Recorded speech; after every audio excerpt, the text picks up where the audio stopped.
이번 영상은 지난 주말에 치러졌던 2021-22 시즌 16라운드 정리 영상입니다. 가장 먼저 치러진 경기는 밀란과 살러니타나입니다. 밀란이 2대0으로 이겼습니다. 키에르가 부상으로 시즌 아웃이 되면서 로마뇰리가 다시 선발 출전했는데요. 다행히 이번 경기에서는 큰 실수는 없었습니다. 하지만 굉장히 의외의 선택이 하나 있었죠. 펠레그리가 선발 출전을 하게 된 건데요.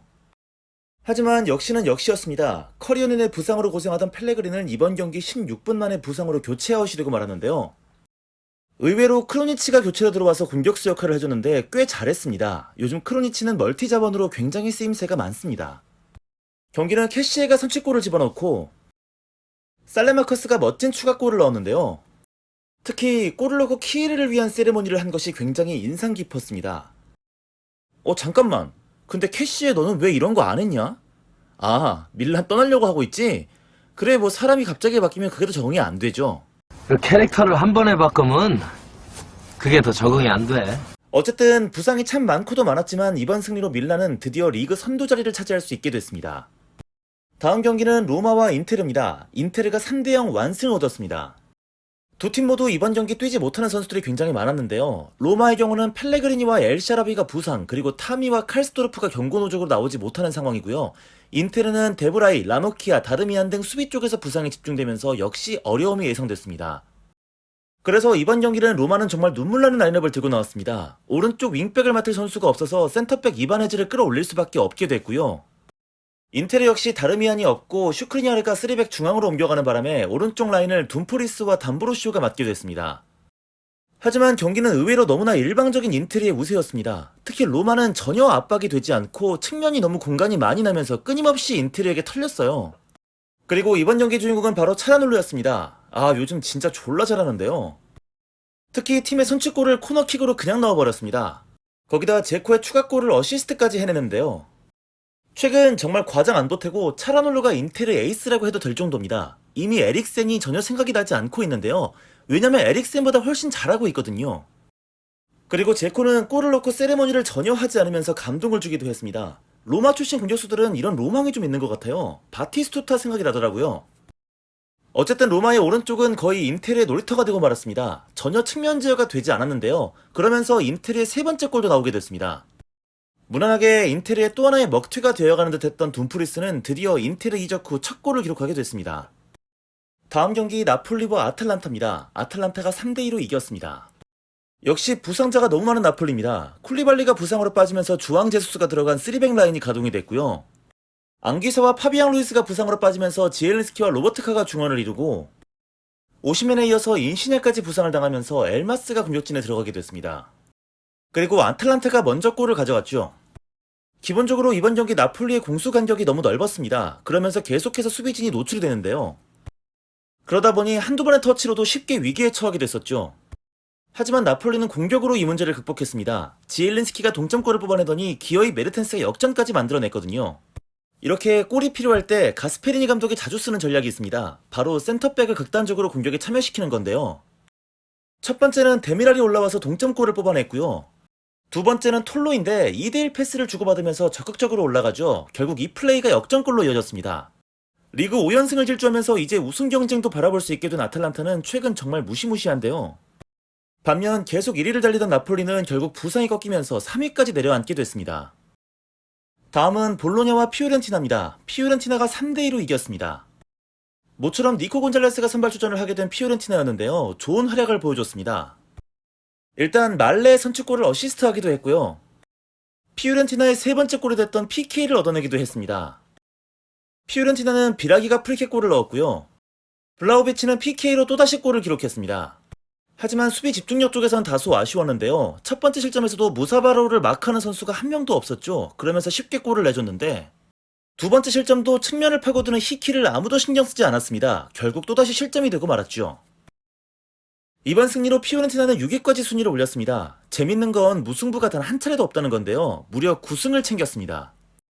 다음 경기는 스페지아와 사스올로입니다. 두 팀 2대2 무승부입니다. 최근 3연패에 빠지면서 강등권으로 떨어질 위기에 처한 스페지아와 티아고 모타 감독이었는데요. 이번에는 이길 수 있는 찬스를 잡았습니다. 레이마나이와 기아시가 연속골을 넣으면서 2대0으로 앞서갔던 겁니다. 하지만 사수올로에는 라스파도리가 있었습니다. 이번 경기는 벤치에서 시작해서 교체 투입됐는데요. 66분에 만회골을 집어넣더니 급기야 13분 뒤에 동점골까지 만들어냈습니다. 이번 시즌 개막전에서 골을 넣고 굉장히 부진한 시간을 보냈던 라스파도리였는데 이번 경기가 어느 정도는 분기점이 될 수 있을 것 같고요. 스페지아에서는 이번 시즌 영입된 마나이가 아주 오랜만에 세리아 무대에서 골을 넣었는데요. 삼프도리아, 크레모네세, 인테르에 있다가 페스카라에서 골을 기록한 이후 5시즌 만에 기록한 세리에아 골이었습니다. 다음 경기는 역사에 남을 명경기가 나왔습니다. 베네치아와 베로나의 경기 4대3 베로나의 역전승입니다. 우선 베네치아의 체카도니가 선취골을 뽑아냈고요. 다음에는 크리니고이가 두 번째 골을 뽑아냈습니다. 이어서는 베로나 쪽에서 치명적인 실수가 나오는데요. 센터백 다비도비치와 몬티포 골키퍼가 서로 볼 처리를 미루는 바람에 공을 빼앗기게 됐습니다. 그리고 베네치아의 세 번째 골이 터지죠. 점수 3대0을 만들면서 베네치아의 승리가 확실시 됐는데요. 하지만 여기서부터 드라마가 써지기 시작합니다. 베네치아 토마 앙리의 자책골로 점수 3대1. 그리고 이번 경기를 완전히 흔들어버린 장면이 나왔는데요. 베로나의 골이 들어가는 장면에서 베네치아 체카로니가 손으로 막아버린 겁니다. 결국 PK를 내주는 것과 동시에 체카로니는 퇴장을 당하게 됐고 이후부터는 베로나의 공격이 완전히 살아나기 시작했습니다. 일단 카프라리가 PK 성공하면서 점수 3대2. 그리고 결국 시메오네가 동점을 만들어버립니다. 여기서 그치지 않고 시메오네는 역전까지 시켜버리는데요. 2시즌 만에 다시 리그 10골을 달성하게 된 시메오네, 역사적인 기록을 하나 썼습니다. 각기 다른 4개의 클럽에서 리그 10골을 달성한 역대 두 번째 외국인 선수가 된 겁니다. 최초의 기록은 크레스포였습니다. 다음은 삼프도리아와 라치오의 경기인데요. 라치오가 3대1로 승리했습니다. 이번 경기 선발 출전을 하게 된 라치오의 자칸이었는데요. 눈여겨볼 점은 드디어 아주 오랜만에 스트라코샤가 주전 골키퍼로 출전을 하게 됐던 겁니다. 그리고 자칸이는 선취골 어시스트를 성공시켰는데요. 그뿐만이 아니라 유려한 드리블이 인상 깊었습니다. 거기다 자카니의 돌파가 두 번째 골로 이어지기도 했고요. 여기서 나온 이 자카니의 드리블 한 번이 라치오의 세 번째 골로 이어지는 장면도 있었습니다. 라치오 이적 후 전혀 돈값을 하지 못하던 자카니는 이번 경기를 통해 확실히 자신의 가능성을 보여줬는데요. 앞으로 이 정도 활약은 무조건 해줘야겠습니다. 또한 오랜만에 선발 출전을 할 수 있었던 스트라코샤 역시 좋은 모습이었는데요. 확실히 발밑이 좋지 않다고 마냥 후보로 빼기는 아까운 선방 능력을 갖고 있는 선수입니다. 이번 경기 많은 위기를 막아내는데 스트라코샤가 아니었다면 라치오 승리도 장담하기 어려웠을 겁니다. 다음은 유벤투스와 제노아인데요. 유벤투스가 2대0으로 가볍게 이겼습니다. 유벤투스도 쿼드라도가 코너킥 골을 성공했는데요. 하지만 그 이후부터는 공격이 완전히 막혀버린 유벤투스였습니다. 이유는 바로 제노아 골키퍼 시리구 때문이었죠. 진짜 말도 안 되는 선방들을 여러 차례 했었는데요. 특히 세리아에서 공식적으로 집계한 기록에도 결정적인 선방이 무려 4번입니다. 그야말로 시리구 혼자서 수비를 다 했다고 해도 과언이 아니었는데요. 사실 유벤투스는 이번 경기 2대0이 아니라 한 5대0으로도 충분히 이길 수 있었던 경기였죠.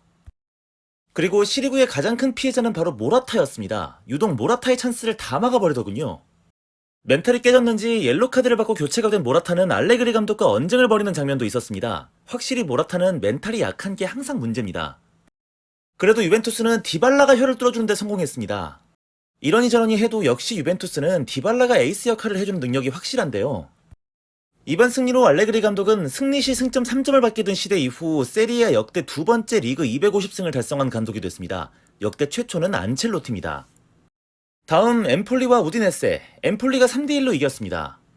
데올로페오가 먼저 골을 넣었던 우디네세였는데요. 스토야노비치가 동점골을 집어넣더니 바이라미의 역전골까지 터져버립니다. 이후 피나몬티가 쐐기골까지 박아버린 엠폴리. 승격팀답지 않게 굉장히 좋은 성적을 거두고 있습니다. 리그 11위, 예상보다 훨씬 좋은 페이스인데요. 반면 우디네세는 시즌 초반의 기세를 완전히 잃어버리면서 리그 14위까지 처지게 됐습니다. 결국 우디네세의 루카 고티 감독은 이번 경기를 끝으로 경질되고 말았습니다. 이제 이번 라운드 마지막 경기입니다. 칼리아리와 토리노는 1대1 무승부를 기록합니다. 이번 경기 먼저 골을 가져갔던 토리노였습니다. 지금까지 칼리아리의 그야말로 수호신이었던 크라뇨 골키퍼의 어이없는 펀칭 미스가 나온 건데요. 하지만 주앙 페드로의 환상적인 오버헤드킥으로 동점이 됩니다. 이번 시즌 하위권 팀들은 너무 페이스가 좋지 않은데요. 리그 18위 칼리아리는 8경기째 승리를 챙기지 못하고 있고 벌써 4경기 연속 무재배를 하고 있습니다. 무승부가 너무 많아요. 그냥 뭐만 먹으면 입 다 빠져. 이번 영상은 여기까지입니다. 다음 주에는 17라운드 정리 영상 들고 돌아오겠습니다. 감사합니다.